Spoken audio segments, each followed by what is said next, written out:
É verdade que vocês vão adotar um pet? Você se arrependeu de dar o celular para ela? Porque eu não gosto de julgamentos.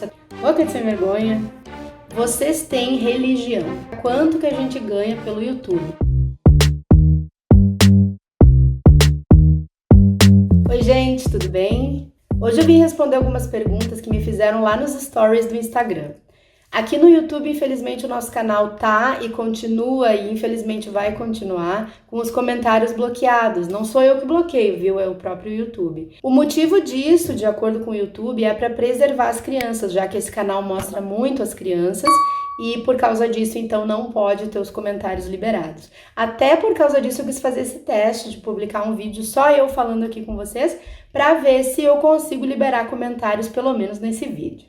Mas o fato é que surgiram muitas perguntas interessantes e até meio diferentes lá no Instagram e eu quis trazer para vocês aqui também. Bom, começando bem pelo começo, eu quero dizer que atualmente a Mônica está com 9 anos e 8 meses e os meninos estão com 7 anos e 6 meses. Então a primeira pergunta aqui, só para contextualizar, é qual dos meninos nasceu primeiro? Então, o Matheus é o nosso G1, o Murilo é o G2 e o Marcelo é o G3. Então, o Matheus, o Murilo e o Marcelo nasceram no dia 4 de outubro de 2013 e o Matheus nasceu às 13h36, o Murilo às 13h37 e o Marcelo às 13h39.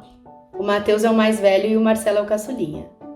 E aproveitando a segunda pergunta, se eu tenho saudades do barrigão. Não tenho não, gente. Era uma barriga bem difícil, principalmente no final. Eu fui até 34 semanas, eu tive muito desconforto. A gravidez da Mônica foi bem tranquila, mas a dos meninos foi bem difícil, especialmente no final. A pergunta que eu vou responder agora é: eles ficam com ciúmes um dos outros frequentemente? Então é uma pergunta que a gente sempre recebia, se a Mônica tem ciúmes dos trigêmeos. Na verdade, ela nunca demonstrou ciúmes, nunca mesmo, assim, a gente nunca teve esse problema. E os meninos, entre eles também não têm ciúmes. O Matheus do Murilo, o Murilo do Marcelo, o Marcelo do Matheus, não. Eu acho que a gente realmente consegue dar bastante atenção para todos e mesmo assim os meninos que são um coletivo, a gente consegue dar atenção legal para eles, a ponto de eles sempre se sentirem amados. Então a próxima pergunta é se a gente fala que se ama, se a gente fala bastante sobre isso. Isso é uma coisa que a gente faz com muita frequência, assim, aqui em casa a gente se declara muito um pro outro. Vamos para as perguntas um pouquinho mais polêmicas agora? Eu digo que é uma pergunta polêmica porque eu recebo muito essa pergunta, vocês podem ver aí a quantidade de vezes que essa pergunta apareceu, mas se a gente gostaria de sair do apartamento, a gente mora num apartamento no 6º andar, um apartamento que tem 95 metros quadrados, e se a gente gostaria de morar numa casa. E a gente até gostaria de morar numa casa, óbvio, ou num apartamento maior, né? Aqui no nosso prédio mesmo a gente poderia morar num apartamento maior, mas nada é fácil na vida, né? Então a gente comprou esse apartamento muitos anos atrás, já fazem 15 anos. Eu vou fazer 15 anos de casada mês que vem, viu? E a gente comprou esse apartamento há muitos anos, imaginando que a gente ia ter 2 filhos, né? E a gente tinha 3 quartos, então um quarto do casal, um quarto para um filho, um quarto para outro filho, e nunca passou pela nossa cabeça que a gente teria tantos filhos assim, né? Que os trigêmeos viriam. Então, claro que existe uma vontade de morar numa casa maior, mas tem aquele probleminha, né? Eu gosto muito da segurança que um condomínio como o nosso traz, eu gosto muito da área verde aqui do nosso condomínio também. Eu adoraria morar num apartamento maior aqui no condomínio mesmo, mas também, né, a questão aqui daquele probleminha. Você vai levar o Marcelo num médico por conta do medo dele? Então, gente, contextualizando aqui, o Marcelo começou a ter medo de uma personagem chamada Pig, de um jogo do Roblox. A Mônica um dia jogou, e ele mesmo jogou, eles jogaram no celular. Mas aí eles foram ver um vídeo no YouTube e eu acho que a pessoa que editou o vídeo colocou uma música meio assustadora, aí juntou o personagem que é meio de terror com a música assustadora, o Marcelo ficou apavorado e começou a ter medo dessa personagem. Aí ele começou a ir pro meu quarto todas as noites, a chorar que tinha medo. Eu conversei com uma psicóloga que me orientou o que fazer para vencer esse medo, mas agora, com o passar do tempo, ele tá conseguindo dormir, assim, tipo, de 7 dias da semana ele dorme umas 3 noites, vamos dizer que ele não... Tá, vamos colocar 2. 5 noites ele dorme na cama dele e aparece na minha cama no meio da noite. E 2 ele consegue dormir a noite inteira. Então, se por um acaso ele acorda no meio da noite, ele aparece lá na minha cama. Às vezes eu vou com ele pra cama dele, porque ele se mexe muito, o Marcelo é muito agitado. Os outros não, mas se o Marcelo vai pra minha cama de noite, ele é muito agitado e a gente não dorme bem. Mas de qualquer maneira eu tô acolhendo ele, né, porque ele tá passando por essa fase. O que acabou acontecendo mais recentemente foi que por conta desse medo ele começou a roer as unhas novamente. Há um tempo atrás ele roía unhas, parou de roer as unhas na pandemia, é engraçado, né? Porque a pandemia poderia deixar a pessoa mais nervosa, mas ele parou de roer a unha e agora ele começou com esse nervosismo desse medo e voltou a roer a unha. Sobre o medo, agora por causa de toda essa história da pandemia, eu também não tô levando ele em psicólogo. Eu vou aguardar mais um pouquinho, se está melhorando aos pouquinhos. Se piorar, aí sim eu vou voltar a falar com aquela psicóloga. Os meninos dormem a noite toda? Os meninos dormem a noite toda desde mais ou menos uns 6 meses de idade. É isso aí. Aí eu acho que tem muito a ver com a rotina que eles tinham na UTI neonatal. Eles ficaram 15 dias na UTI neonatal, onde eles tinham uma rotina de mamar a cada 3 horas. Eles dormiam sempre com a luz da UTI ligada e com aquele barulho de um monte de gente, outros bebês chorando. Então eu tenho a teoria de que isso ajudou eles a não acordar tão facilmente, não se incomodar tanto com barulho e luz. Porque quando um acordava, né, quando eles eram bebezinhos, quando um acordava, os outros acordavam também, né? Na verdade, aqui em casa tinha que ser um choro muito escandaloso para que um acordasse todos. Outra coisa boa é que eles tinham uma rotina a cada 3 horas do mamar, então a gente geralmente, se eu não me engano, a gente dava mamadeira para eles às 10 ou 11 horas da noite, aí eles acordavam lá pelas 2 para mamar de novo, e daí eles dormiam até 6h30 ou até 7 horas sem acordar, e ali dava para dar uma relaxada. E eu também tive a ajuda da dona Lourdes, né, desde sempre. Ela trabalha aqui em casa até hoje, mas naquela época ela trabalhava à noite, ela ficava das 9 às 9. Aí, aproveitando esse assunto da UTI e de dormir, tem a pergunta: é verdade que os meninos seguem a rotina direitinho? É verdade. Os meninos seguem a rotina, tá aqui no quadro, ó, a nossa rotina. A gente tem uma rotina de organização, são as regras da casa e a gente tem tudo bem direitinho. Eu já mostrei isso num outro vídeo, que a gente tem bem certinho o que a gente faz em cada horário. E sim, de acordo com a pergunta que vem aqui, os meninos seguem bem direitinho essa rotina, o horário do banho, o horário de dormir, o horário para tudo. E já juntando na próxima pergunta, é verdade que a Mônica é mais desobediente? É muito relativo. Não é que a Mônica é desobediente, mas é que a gente deu mais regalias para ela quando ela era pequenininha. Quando os meninos nasceram, quando eles tinham 1 aninho, 2 aninhos, a gente sempre colocava eles dormir e deixava ela ficar mais 1 hora mais ou menos acordada. Então nesse momento ela acostumou a ter aquele momentinho com a gente e a gente nunca teve coragem de tirar isso. Então agora que a nossa rotina tá de eles irem dormir às 10 da noite e os meninos acordam às 8 mais ou menos, mas a gente ainda deixa a Mônica ficar um pouquinho mais acordada. Então ela fica aquele momento com a gente, ou ela fica no celular dela editando os vídeos dela, ela tem o canal, né, no YouTube, o Molly Games, ela fica gravando, editando, e como os meninos falam muito, ela gosta de gravar nesse horário que eles já foram dormir.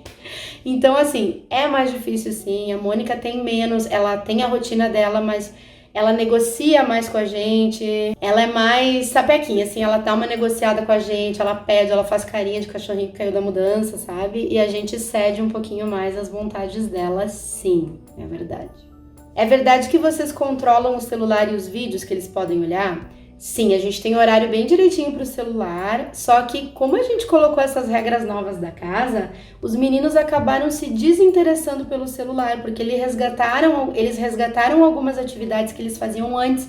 Por exemplo, assistir alguns programas que eles tinham parado de assistir, brincar com alguns jogos de tabuleiro que eles têm em casa aqui e brincar com alguns brinquedinhos que eles tinham guardado e não estavam mais se interessando. Então, quando chega o horário que está permitido o celular, eles não estão mais muito interessados em usar o celular. E quando eles vão assistir algum vídeo, tanto no Netflix, YouTube, a gente está sempre controlando o conteúdo e a gente já conversou muito com eles sobre isso. Juntando com a pergunta da desobediência da Mônica, você se arrependeu de dar o celular para ela?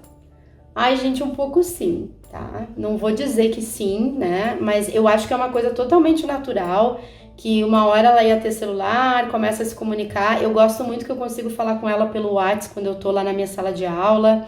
E também, assim, pra gente mandar recados pra lembrar, ó, tu tem que estudar tal coisa, eu mando isso, né? Só que realmente, assim, ela parou de brincar tanto com os brinquedos, esses dias ali que ela foi brincar com umas Barbies e umas bonecas que ela tem que parecem Barbies, assim. Mas ela tá desinteressada de ver filmes comigo, ela não tá mais tão interessada em fazer algumas atividades que ela fazia. E esses dias o Marcelo falou: ai, a gente tá em 6 pessoas nessa casa, o Marcelo disse. Aí ele disse assim: mas na verdade parece que é 5, porque a Mônica nem nos dá atenção.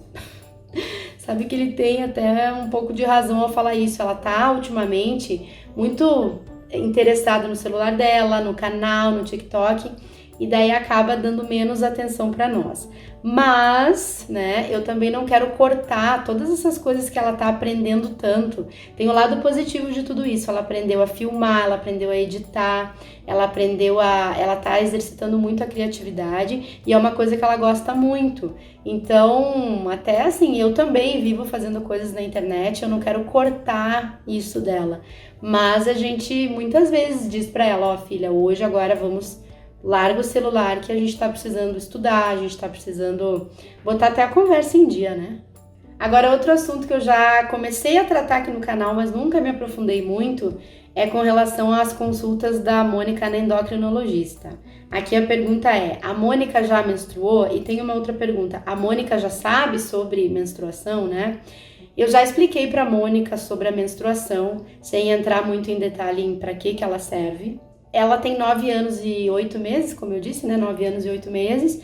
E, na verdade, a gente acha que ela vai, sim, menstruar mais cedo do que as outras meninas, porque ela já tá com o corpo bem mais desenvolvido do que as meninas da idade dela. Eu tô acompanhando com a endocrinologista, a gente optou por não intervir com medicação. Eu acredito que a Mônica vai menstruar agora quando ela fizer, eu espero que ela faça 10 anos antes. Mas eu acho que ela menstrua em breve. Eu acho que daqui a menos de um ano a Mônica vai menstruar. Eu fico com dó porque é uma coisa tão chata, né? É verdade que vocês vão adotar um pet? Na verdade, eu falei com as crianças sobre isso. A gente teve um cachorrinho antes da Mônica nascer. Por muitos anos a gente teve a Lua, mas a Lua faleceu em 2016. A gente prometeu para eles que teriam um outro cachorrinho, mas a verdade é que eu me lembro que a Lua não dava trabalho, a Lua era um amor, mas a gente levava ela pelo menos 2 vezes por dia lá fora para fazer xixi, para fazer as necessidades, né? Eu ainda tenho um pouco de receio de começar tudo de novo com o cachorrinho por esse compromisso, né? Então a gente conversou que quando eles estiverem um pouquinho mais velhos e puderem me ajudar a levar o cachorrinho lá fora, a gente vai repensar sobre o cachorrinho. Vocês têm religião? Esse é um assunto que eu não falo aqui no YouTube, não falo nas minhas redes sociais, porque eu não gosto de julgamentos, até porque muitas vezes as pessoas não entendem ou não querem entender o que eu tenho a dizer. A gente não pratica nenhuma religião. Os meus filhos, eles estudam em colégio católico, mas a gente escolheu por causa da escola, não por causa dessa visão da escola. A escola respeita muito quem tem outras religiões ou quem não tem religião, e a gente não pratica nenhuma. Minha família é católica, mas eu sou batizada, meus filhos foram batizados também, mas a gente não pratica. A gente não pratica nenhuma religião. Só o amor ao próximo, isso a gente pratica bastante. A última pergunta aqui é: ganha pelo YouTube? Eu acho que a pessoa quis perguntar quanto que a gente ganha pelo YouTube, né? O nosso canal no YouTube começou já faz alguns anos, mas eu comecei a postar mesmo vídeos aqui em 2016. Aí em 2018 o canal cresceu, ele começou a crescer mais e mais e mais. Nos últimos 6 meses a gente foi hackeado, né, em outubro do ano passado, com todo aquele estresse. E demorou pro nosso canal voltar, assim, aos números antigos, a gente perdeu muitos inscritos, né?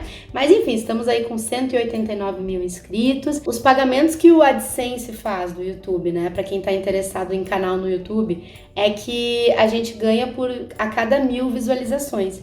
E o meu canal tem um CPM, que é esse valor por cada 1000 visualizações. O meu canal tem um CPM baixo, porque o meu público não é muito nichado. Não é um canal sobre finanças, não é um canal sobre aula de inglês. Então, por causa disso, porque é um canal assim para um público mais amplo, ele acaba tendo um CPM mais baixo. Então, eu tenho meses que eu tenho ganhos bem elevados, bem altos, bem bons, e eu tenho meses que eu tenho ganhos bem baixos, né, que chegam, que não são muito altos. Então, como quando a gente trabalha com a internet, a gente aproveita aqueles meses que a gente ganha bastante para guardar dinheiro para o próximo mês, quando a gente não sabe se os ganhos vão ser altos, né?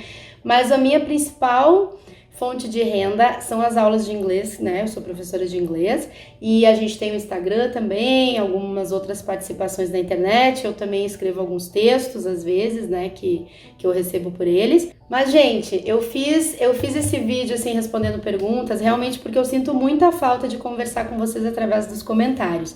Então, eu peço para vocês, sigam a gente no Instagram, lá. O melhor jeito de a gente conversar é comentando nas minhas publicações. Eu não tenho postado muito na comunidade aqui do YouTube também, né? Deveria voltar a postar. Mas então por isso que eu quis conversar com vocês aqui através desse vídeo. Eu adorava quando vocês me davam sugestões de assuntos, né, para os próximos vídeos. Agora eu não tô tendo isso aqui também, aqui no canal. Mas a gente segue a vida, né? Espero que vocês tenham gostado desse vídeo e fiquem ligados aí para os próximos conteúdos aqui do canal. Até mais!